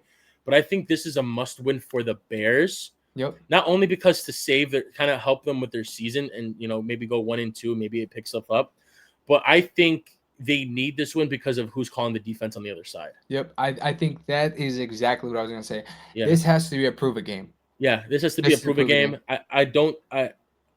I think they're gonna score a lot on this Matt Eberflus defense. I mean, you let the Giants put up 37 points. Yeah.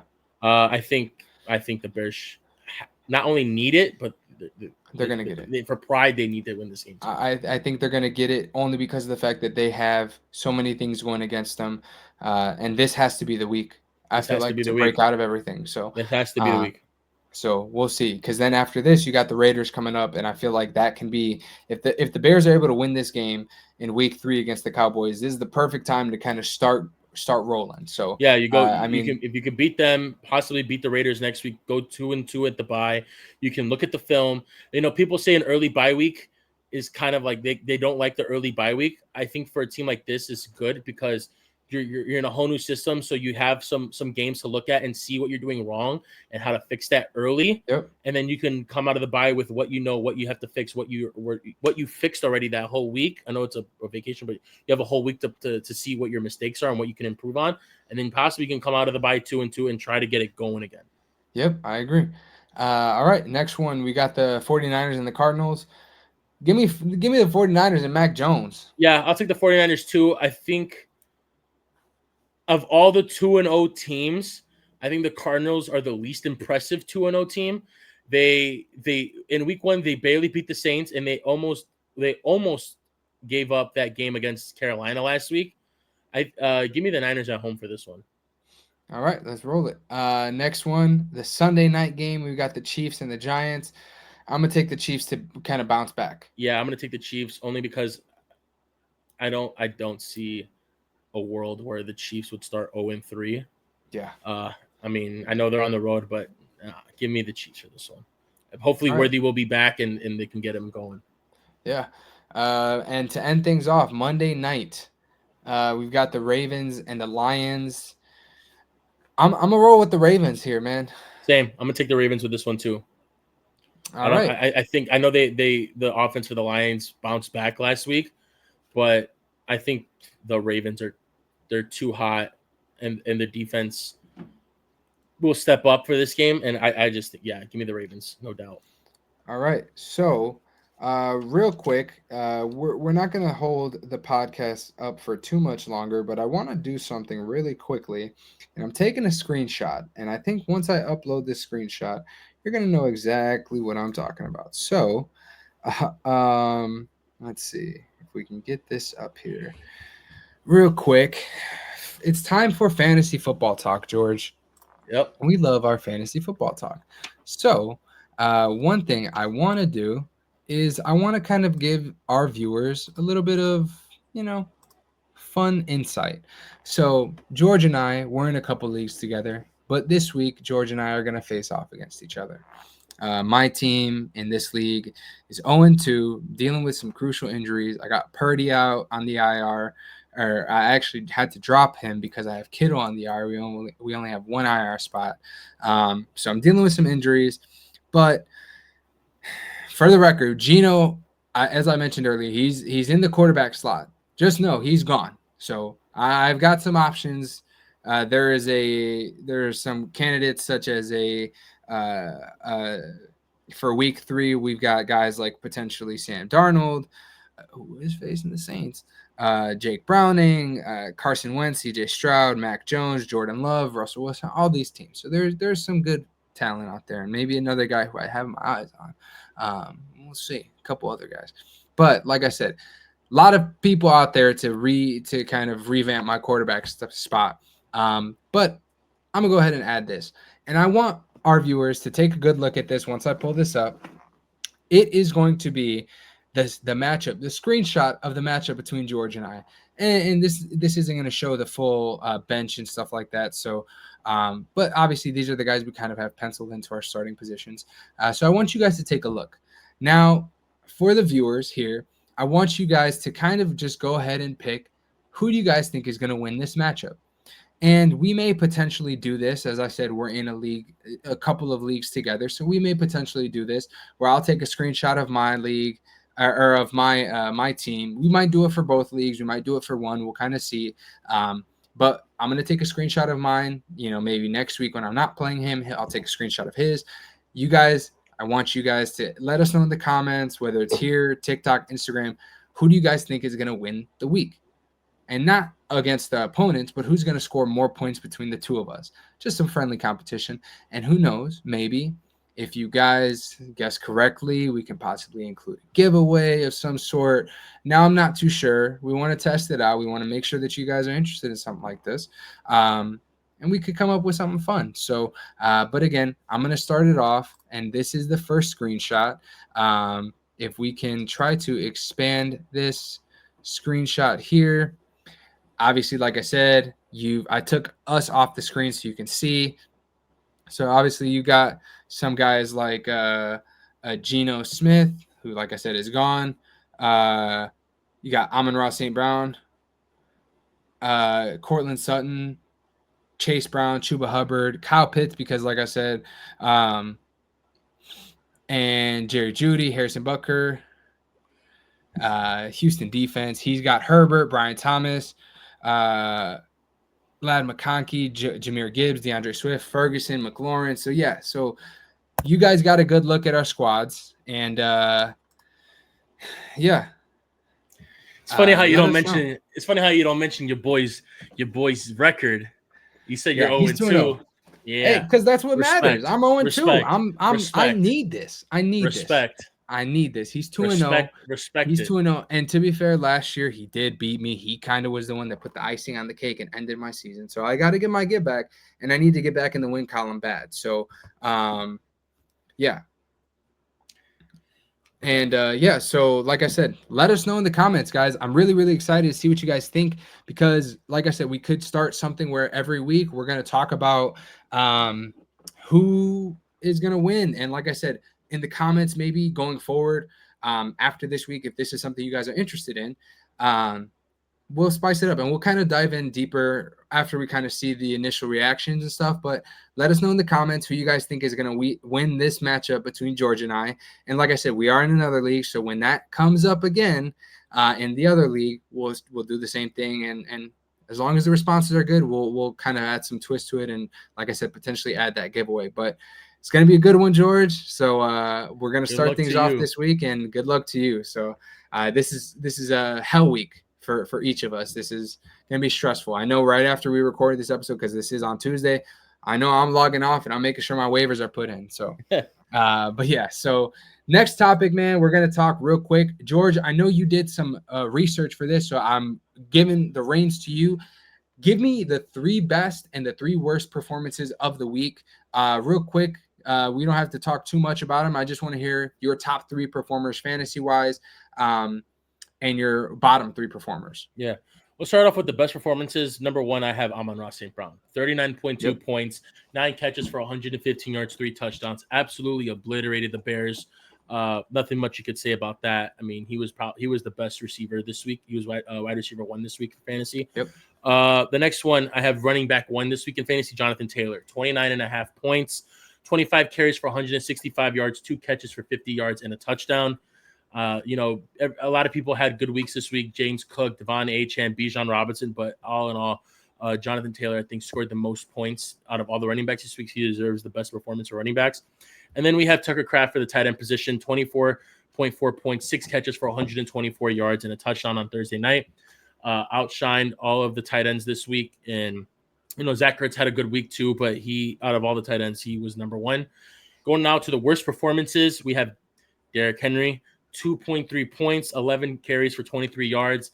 Again, we were talking about this earlier. I think this is the worst you will ever see Derrick Henry ever perform. I know he probably lost you or a lot of fantasy owners of Derrick Henry their week this week. Don't think too much of it. I don't think he's ever going to have a performance this bad ever again. Yeah, no the next one for the another bad one I have is Cortland Sutton. 1.6 points, 1 catch for 6 yards. It's like him and Bo Nix. Bo Nix didn't want to throw the ball to him. I mean, it was all over the place. Especially they had a game like that. They had a game like that last year, and then Cortland Sutton finished as the rest of the season he was a top 10. Yeah, hopefully that happens. I don't see him being this bad consistently. It was probably just everyone else was performing, having a day. It happens, and then the other one, it's deliberately Mark Andrews. 1.4 points, 1 catch for 2 yards. It was just, Mark Andrews, I think is done for. I think is done for fantasy. Owners, if you have Mark Andrews, I think it's time to move on. That's going to lead us into one of our next discussions. So, but before we get to that, we're going to talk panic levels in a bit. Next up, I've got 3 waiver wire targets for you guys. Remember, this is coming out Wednesday morning, so I know we're a couple hours behind, but if you wake up, you're watching this, check this out because some of you guys might be sleeping on the job, and you could still pick up some good talent. I know people were kind of jumping at Quentin Johnston. Some people weren't. They kind of wanted to see him do it consistently. So my 3 guys, I've got Quentin Johnston, Alec Ayomaner from the Titans, and Zach Ertz. He's going to be available in some leagues, especially 10-mans. So I think those 3 guys are some guys that you could potentially target. And I guess honorable mention is going to be Keenan Allen. If he's still out there, I don't think he should be. But if he is a guy that I think could be worth rostering as well. George, who are your 3? Good picks. I have a couple of picks for a couple of different positions for fantasy owners out there. Starting off with the QB position, you have some injuries dealing out this league. Brock Purdy's out for a couple of weeks. JJ McCarthy's out a couple of weeks. If you took the gamble on him, maybe had a stack with with Justin Jefferson. Jaden Daniels dealing with an injury. You don't know if he's going to be out or not. Justin Fields. 2 I have for QBs is Daniel Jones and Jared Goff.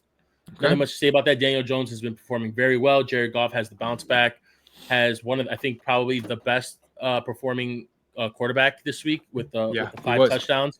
Yep. Daniel Jones only rostered in 20% of leagues on Yahoo. Jared Goff 82, but I don't see Jared Goff if in your leagues, probably being on a roster spot. Maybe someone took a gamble on a backup quarterback and took him, but if he's available, I say you go get him. Wide receivers, I also have Quentin Johnston out there. My other 2 wide receivers are Wan'Dale Robinson and Troy Franklin. Quentin Johnston back-to-back games with 7 targets and a touchdown. Can't beat that. He's getting the volume there, consistent volume there. Looks from Justin Herbert, only rostered in 59% of leagues. Wan'Dale Robinson, week 1 didn't have a good performance, but bounced back in week 2. Week 1 had 8 targets. In week 2, he had 10 targets. So we saw more target share in week 2. And, we saw the fantasy production there, 8 for 142 and a touchdown. Only rostered in 24% of leagues in Yahoo. If you can get him, you need someone to help you out. You have a Jamar Chase or T. Higgins who you don't trust with Jake Browning. You need another wide receiver. Maybe someone else is not cutting it out. I'd pick him up. Troy Franklin is my 3rd wide receiver. He saw 6 targets week 1 and then 9 in week 2. Goes for 8 for 89 and the touchdown this Sunday against the Colts. Blow-up game. Cortland Sutton, we saw his targets drop. Evan Ingram is nowhere to be found right now in this offense. Again, Troy Franklin I think would be a good pickup for you this week for fantasy. Only rostered in 5% of leagues, so if you can grab him, if you need the help, go get him. Running backs, I have 2, Cam Skadaboo and Kyle Monangai. Cam Skadaboo outshined Tyrone Tracy this week. I don't know. Tyrone Tracy hasn't gotten it going.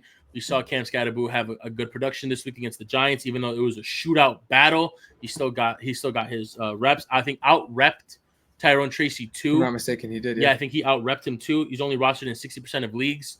People had him high. Maybe they thought because the hype coming out of college, Arizona State, and how he plays and his personality, people took the chance on him. If you can get him, go ahead. And Kyle Monangai, I think the running game is nowhere to be found for the Bears right now with Swift. And in the post-game interview after the Detroit game, Ben Johnson was saying how he's noticed what Monangai has been doing. When he doesn't have the ball in his hands, he's good blocking. When he does have the ball, he's getting good average yards per carry. They want to involve him more and get him more touches, Ben Johnson said. And I think we can see this with Dallas, especially how bad their run defense is. I think we may see Kamanangai have a lot more reps this week. He's only rostered in 6% of leagues.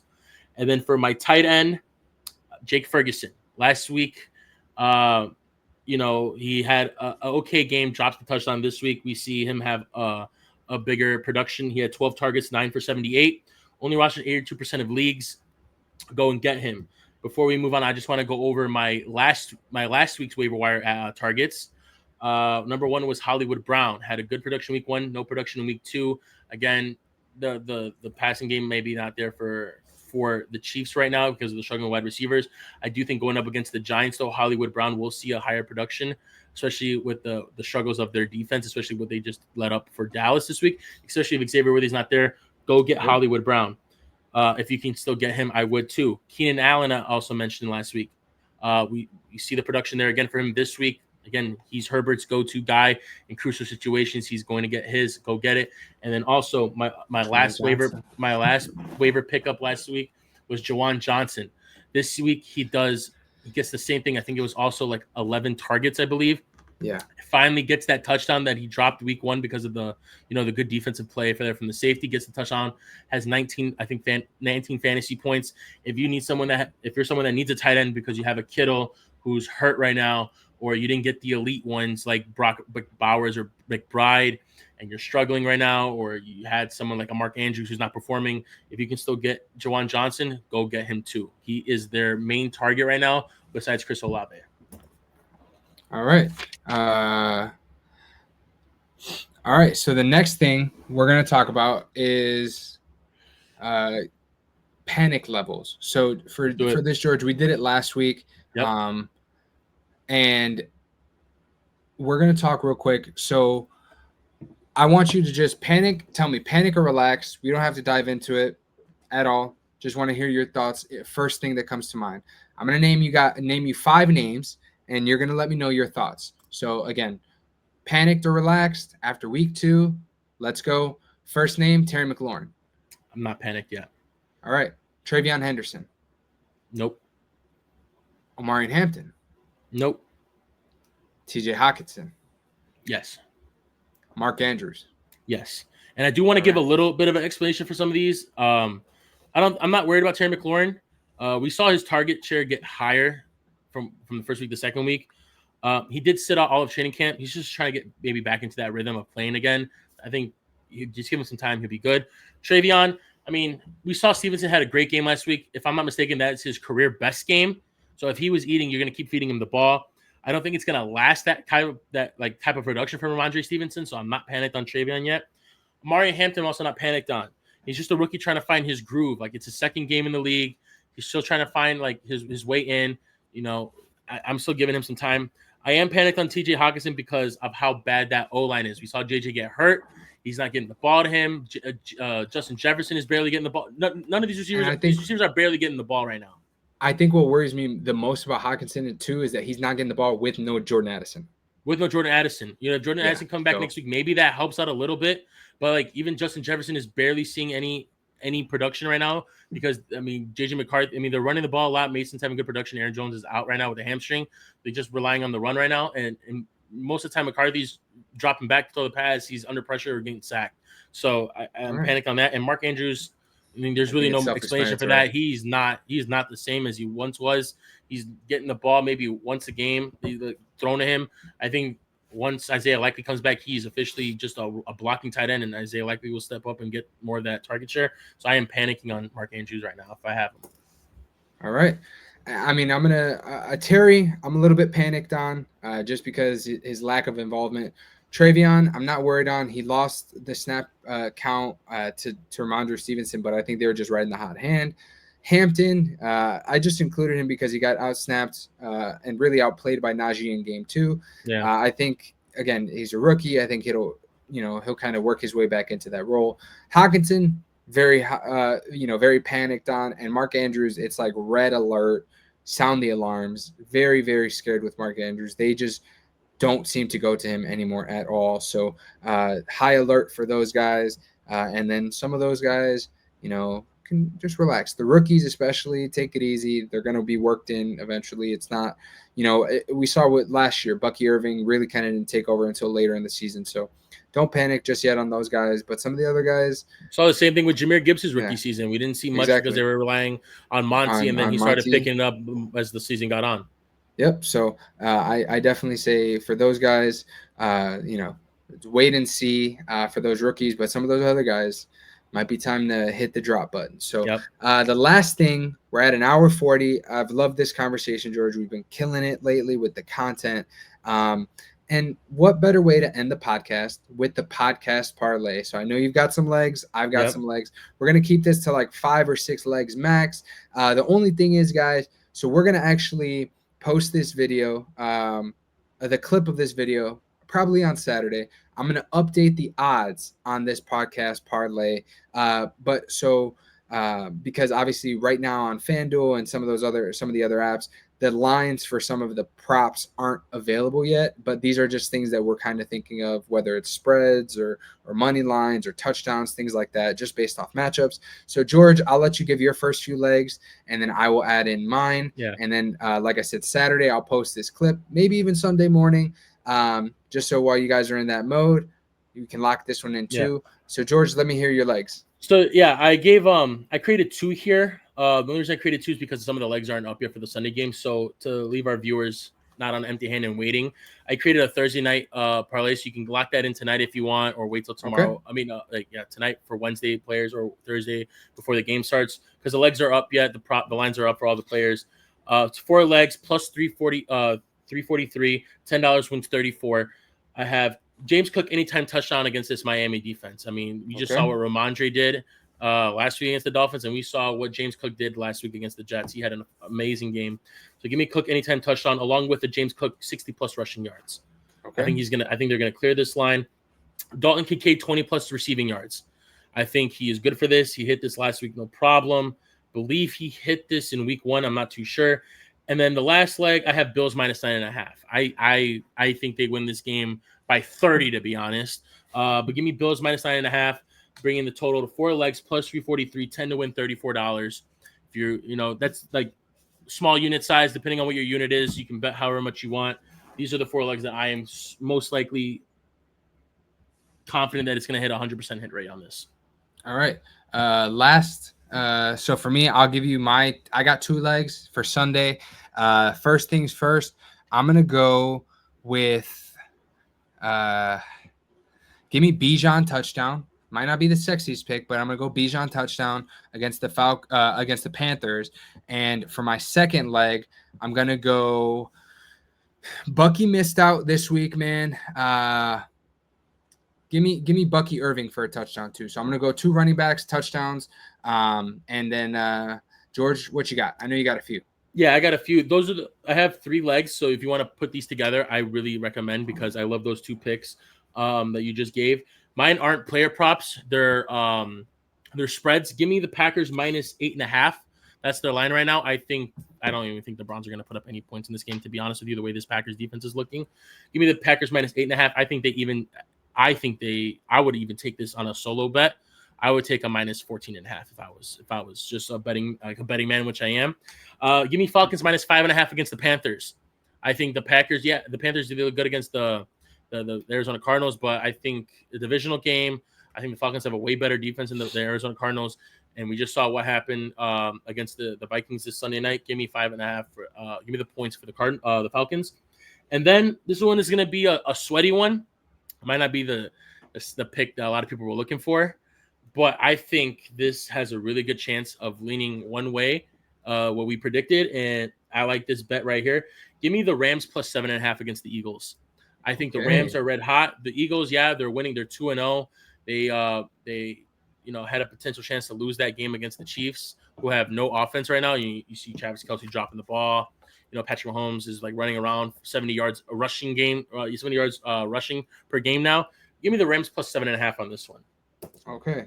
All right. So just to make sure, we've got Rams plus 7.5, Bucky touchdown, Bijan touchdown. We've got the Green Bay Packers minus 8.5. Yep. And the last leg was Falcons minus 5.5. Falcons minus 5.5. All right, guys. So, like I said, I'm writing this down because, like I said, some of those aren't available. So, what I'm gonna do, you've got the Thursday night football parlay. George hooked y'all up with that one, plus 343, right? Yep. $10 wins you 34. This one, we don't know the odds just yet, but if we just go off of the spreads that we picked, we might not really be able to adjust the spread. Oh, we can. Okay, so you got Rams plus 7.5. So just those three legs alone is with the Packers minus 8.5, the Falcons minus 5.5, and the Rams plus 7.5. You got plus 421. And don't forget, we're going to add Bucky and Bijan to that parlay as well.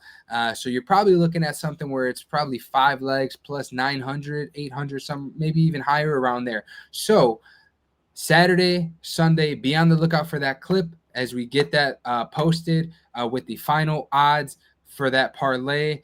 And that's how we're going to end the episode, man. What a great conversation, George. Good episode today. Man, we've got 3 bangers in a row. This has been incredible. I've loved having you on the podcast. It's been banger after banger since we brought you on. So super, super excited to see the responses from this one. And of course, guys, don't forget, please do not forget that when it comes to this podcast, right? The most important thing we need you guys to do is like, subscribe, share with everybody you know. That's the most important thing here, right? First and foremost, we thank you guys for watching this episode because it means the world to us. You guys mean the world to us, whoever's supporting this podcast. And it means so much that you guys are sitting here taking an hour and 45 minutes of your time to watch us talk sports. Just 2 knuckleheads who just want to talk some sports. So, and maybe add a little bit of degeneracy at the end. So we really appreciate you guys for watching. And again, guys, don't forget, make sure that in the comments, you are looking at our fantasy teams and you are predicting who's going to win this first matchup between George and I. We are both super excited for this matchup. And like I said, if we get an overwhelmingly positive response in the comments with, predictions and things like that, maybe going forward, we'll add a little twist with some possible giveaways. So stay tuned, guys. We really appreciate you guys for watching this week's episode. Again, make sure you like, subscribe, turn the notifications on for this channel. Follow us on Instagram. Follow us on TikTok. And we will catch you on the next one. Peace. Peace.